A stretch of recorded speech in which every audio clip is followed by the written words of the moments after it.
श्री गणेशाय नमः। देश काल पात्र और दान आदि का विचार। ऋषियों ने कहा, समस्त पदार्थों के ज्ञातों में श्रेष्ठ सूत जी, अब आप क्रम से देश काल आदि का वर्णन करें। सूत जी बोले, महर्षियों, देव यज्ञ आदि कर्मों के अपना शुद्ध और ग्रह समान फल देने वाला होता है, अर्थात घर में किए हुए देव यज्ञ शास्त्रों पर फल को सम मात्रा में, देव यज्ञ और शास्त्रों फल को सम मात्रा में देने वाला होते हैं। गौशाला का स्थान घर की अपेक्षा 10 गुना फल देता है। जलाशय का तट उसे 10 गुना महत्व रखता है। जहाँ बेल और तुलसी, पीपल, वृक्ष समूल निकट हो, स्थान जलाशय तट 10 गुना फल देने वाला होता है।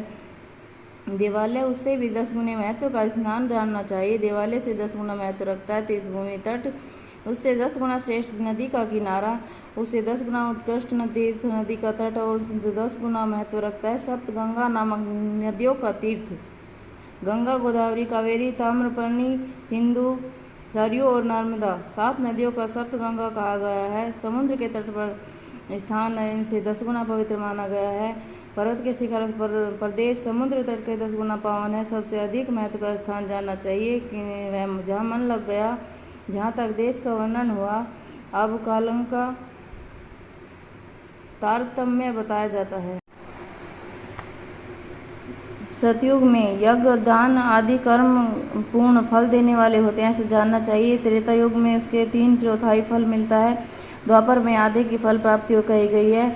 कलयुग में 1/4 फल प्राप्ति समझनी चाहिए। आधा कलयुग बीतने पर 1/4 फलों में से 1/4 कम हो जाता है और जो शुद्ध अंतकरण में पुरुषों को शुद्ध पवित्र दिन में सम फल देने वाला होता है। विद्वान पुरुषों को सूर्य का संक्रांति के दिन सत्कर्म पूर्वक शुद्ध दिन अपेक्षा 10 गुना फल देने वाला होता है। जानना चाहिए कि 10 गुना महत्व कर्म का विष्णु नामक योग में किया जाता है। दक्षिणायन आरंभ होने के दिन अर्थात करक में संक्रांति हुए पुण्य कर्म का महत्व विष्णु से 10 गुना माना गया है। उससे 10 गुना मकर संक्रांति में और 10 गुना चंद्र ग्रहण में पुण्य महत्व है। सूर्य ग्रहण का सबसे उत्तम है और पुण्य कर्म का फल चंद्र ग्रहण से भी अधिक पूर्ण मात्रा में।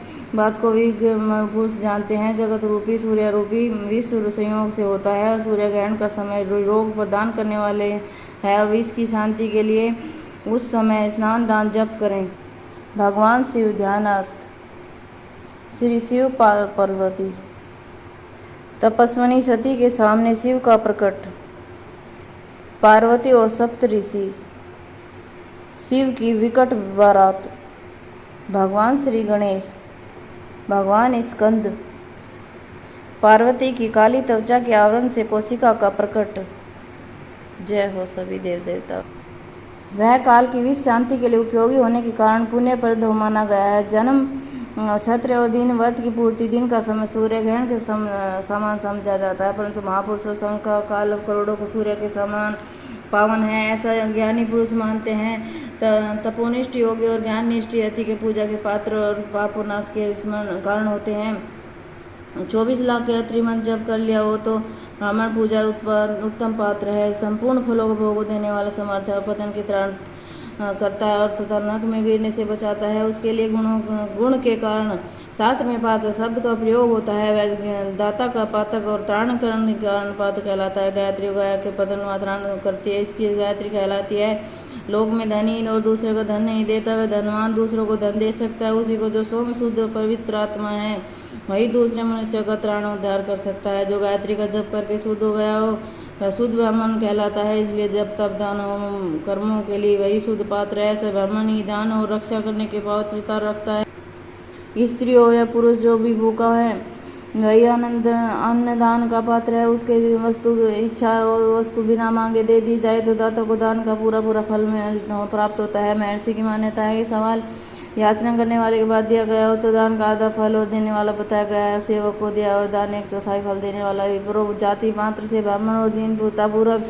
व्यक्ति से जीवन बिताता है। जो दिया हुआ धन का दान दाता और भूतल पर 10 वर्षों तक भोग का प्रदान करने वाला वही दान वेद वैता ब्राह्मणों को दिया जाए तो स्वर्गलोक में देवताओं के वर्ष से 10 वर्षों तक दिव्य भोग देने वाला होता है। शील उच्चति के से लाया हुआ गुरु दक्षिणा प्राप्त हुआ धन शुद्ध द्रव्य कहलाता है। उसका दान दाता को फल देने वाला बताया गया है। क्षत्रियों के सूर्य से कमाया हुआ, वैश्य को व्यापार से आया हुआ, शूद्रों को सेवर्ती से प्राप्त किया हुआ धन भी उत्तम द्रव्य कहलाता है। धर्म की इच्छा रखने वाली स्त्रियों को धन पिता और पति से मिला हुआ उनके लिए उत्तम द्रव्य है। गो आदि 12 वस्तुओं को क्षेत्र आदि 12 महीने कम से दान करना चाहिए। गो, भूमि, तिल, सुवर्ण, घी, वस्त्र, धान्य, गुड़, चांदी, नमक, कोड़ा और कन्या, ये 12 वस्तुएं हैं। गोदान का एक वशीकरण, मानसिक पापों का निवारण का एक पुण्य कर्मों की पुष्टि होती है। ब्राह्मणों, भूमि का दान, लोक में प्रतिष्ठा की प्राप्ति करने वाले, तिल का दान बलवर्धक, मृत्यु का निवारक, और सुवर्ण का दान जठराग्नि को बढ़ाने वाला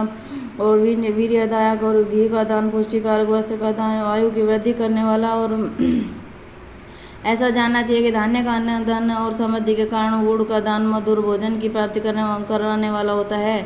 चांदी के दान से वीर्य की वृद्धि, लवण का दान रस पूज भोजन की प्राप्ति कराता है। सब प्रकार के दान सारी व समृद्धि सिद्धि के लिए होता है। विज्ञ पुरुष कुष्मांडा दान को पुष्टिदायक मानते हैं। कन्या का दान जिन्हें भोग देने वाला कहा गया। ब्राह्मणों को वह लोक परलोक में भी संपूर्ण भोग प्राप्त करने वाला है। विद्वान पुरुष को चाहिए जिन वस्तुओं को स्वर्ण आदि इंद्रियों की तृप्ति होती है सदा दान करे।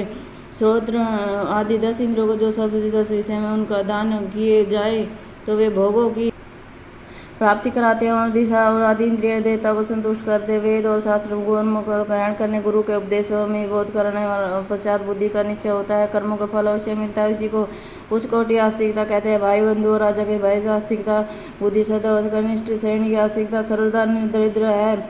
इसके लिए जिसके पास वस्तु का भाव, वाणी, कर्म द्वारा, यजन मंत्र से स्रोत, जप आदि वाणी द्वारा किया यजन समझना चाहिए।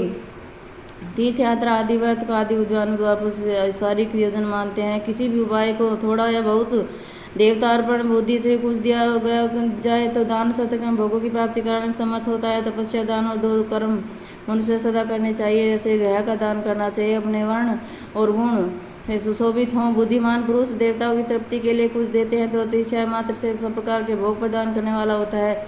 उस दान से विद्वान पुरुष इस लोक और परलोक में उत्तम जन्म और सदा सुलभ होने वाला भोग पाता है। ईश्वर अर्पण बुद्धि से यज्ञ और दान आदि के कर्म करके मनुष्य मोक्ष फल का भागी होता है। वो श्री शंकर भगवान की जय।